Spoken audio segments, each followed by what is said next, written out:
Hello दोस्तों, स्वागत है आप सभी का मेरे यूट्यूब चैनल पर। तो जैसा कि हम लोग देख रहे थे इको 01 का दिसंबर 2022 का सॉल्यूशन। तो इसका मैंने क्वेश्चन नंबर 1 2 3 4 5 6 7 बना के डाल दिया है और आज हम लोग देखेंगे क्वेश्चन नंबर 8। तो ये क्वेश्चन कह रहा है right short notes on any two of the following. किसी दो के बारे में शॉर्ट नोट लिखो, ठीक है।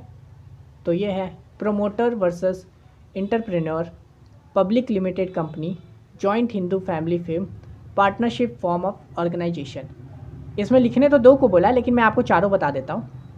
और देख लीजिए, मैं बता दूँ, इसमें टोटल 8 क्वेश्चन होते हैं लेकिन आपको अटेंड एनी 5 करने होते हैं, यानी कि आपको कोई 5 क्वेश्चन अटेंड करने होते हैं 8 क्वेश्चन में से। सभी क्वेश्चन 10-10 मार्क्स के होते हैं, ठीक है। और ये पेपर पूरा 50 मार्क्स का होता है।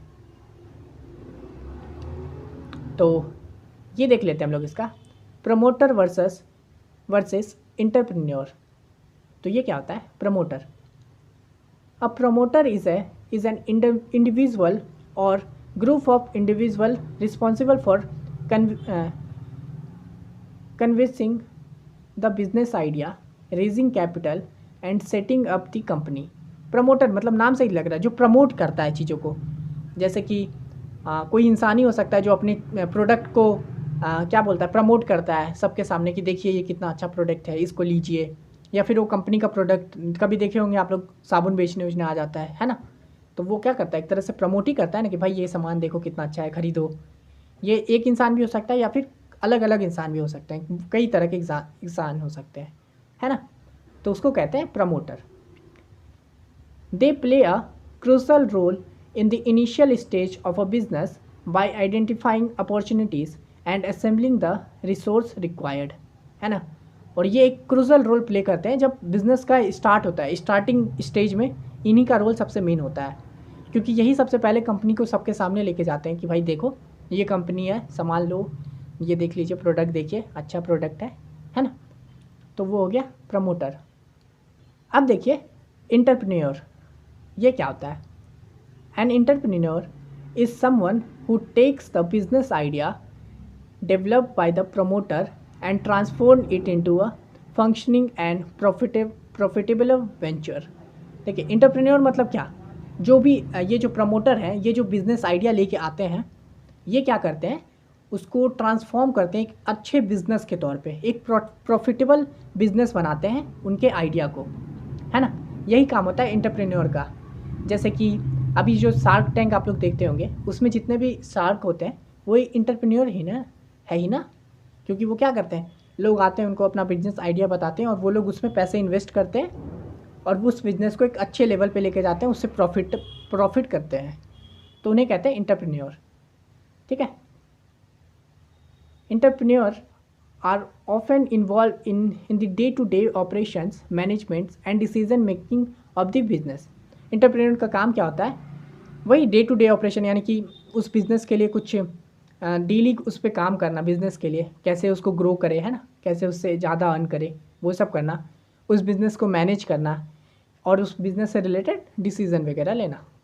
तो ये काम होता है इंटरप्रेन्योर का, ठीक है। उसके बाद है पब्लिक लिमिटेड कंपनी। तो आइए देखते हैं। A public limited company is a type of corporate entity where shares are offered to the public and the company shares are listed on a stock exchange। देखिए पब्लिक लिमिटेड कंपनी, इससे ही पता चल रहा है कि इसका क्या होता है, is a type of corporate entity where shares are offered to the public, यानी कि जिसका शेयर पूरे पब्लिक के लिए ओपन रहता है। यानी कि वो जो कंपनी है एक तरह से उसका शेयर सभी के पास होता है, कॉमन पीपल भी उसका शेयर खरीद सकते हैं और एक तरह से उस कंपनी का भागीदार हो सकते हैं, हिस्सेदार हो सकते हैं, ठीक है। तो उसको कहते हैं public limited company. It allows for a large number of share holders, यानी कि ये क्या, अगर सभी पब्लिक के लिए है तो सभी शेयर खरीद सकते हैं, तो इसका शेयर होल्डर बहुत ज़्यादा हो सकते हैं ना।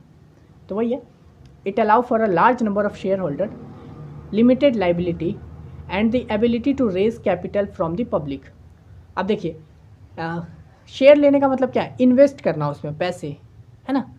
तो अगर सभी लोग, पब्लिक का है अगर कंपनी, तो अलग अलग लोग हैं, सभी इन्वेस्ट करेंगे तो पैसे उसके पास, उस कंपनी के पास ज़्यादा होंगे ना, और वो लोग काम भी अच्छा कर सकते हैं। तो वही लिखा है and the ability to raise capital यानी कि पैसे फ्रॉम द पब्लिक, है ना। तो ये होता है पब्लिक लिमिटेड कंपनी, ठीक है। तो अब देखिए C, joint Hindu family firm. तो a joint Hindu family firm is a traditional business structure in India govern by the Hindu succession act, ठीक है। It is a family owned business where multiple generation work together, the family member collectively own the business and share profit and losses. The business continuity is ensured through the concept of co-personary, which include male member of the family. तो ये क्या होता है, joint Hindu family firm, ये एक तरह का ना ट्रेडिशनल बिजनेस होता है किसी भी फैमिली का, जिसके अंदर क्या होता है ना, वो कोई एक ही फैमिली उस बिज़नेस को ओन करता है, ठीक है। और वो फैमिली क्या होता है, जनरेशन बाय जनरेशन वो बिज़नेस चलते रहता है। जैसे कि आपके दादा ने कोई बिज़नेस किया है, ठीक है, फिर वो आपके दादा ही उसके मालिक हैं, ठीक है, और जितना भी उसका पूरा कंपनी आपके दादा का है, ठीक है, फिर वो चलाए, फिर वही बिज़नेस आपको आपके पापा को फिर हैंड ओवर कर गया, यानी कि अब आपके पापा हुए उस बिज़नेस के मालिक, है ना। उसके बाद फिर वो आपके पापा आपको दे दिए वो बिज़नेस। तो ये जो फैमिली दर फैमिली जो बिज़नेस चलता है, इसको ही कहते हैं जॉइंट हिंदू फैमिली फर्म। और वहीं पे ये लिखा है, और इसका जो भी प्रॉफिट और लॉस होता है वो सभी उस फैमिली मेम्बर का ही होता है, ठीक है। The family member collectively own the business and share profit and losses, यानी जो भी प्रॉफिट होता है लॉस होता है सब उसी फैमिली का होता है, ठीक है। तो ये हो गया जॉइंट हिंदू फैमिली फर्म। अब देखिए ये पार्टनरशिप फॉर्म ऑफ ऑर्गेनाइजेशन।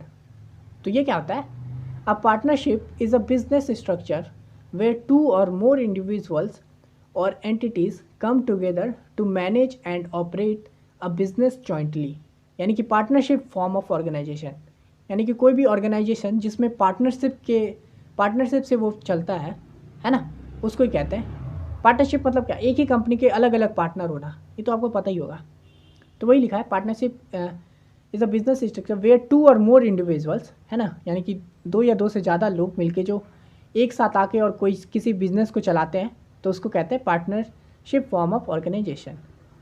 देखिए, partnerships offer shared decision making, shared profit and losses and flexibility in management. और पार्टनरशिप मतलब क्या, मतलब जो भी होगा सभी पार्टनर, अगर कोई कंपनी है उसमें 4 लोग मिल पार्टनर हैं, तो चारों के डिसीजन अग्री होने के बाद ही उस कंपनी में कोई डिसीजन लिया जाएगा, है ना। जो भी शेयर का प्रॉफिट होता है या लॉस होता है वो चारों में बटेगा, तो वही हो गया पार्टनरशिप, ठीक है।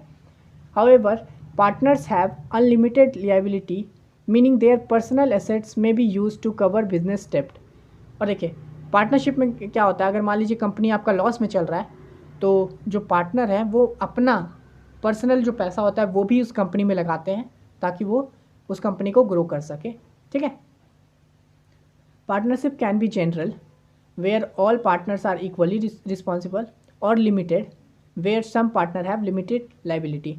और देखिए पार्टनरशिप 2 तरह का भी हो सकता है, यानी कि एक तो ऐसा जिसमें सभी इक्वली हों, या फिर एक ऐसा भी हो सकता है जिसमें मान लीजिए कोई 2 जन मेन हो और बाकी और भी 3-4 लोगों का ग्रुप है, लेकिन उन लोगों के पास कम पावर हो और वो 2 के पास मेन पावर हो, ठीक है।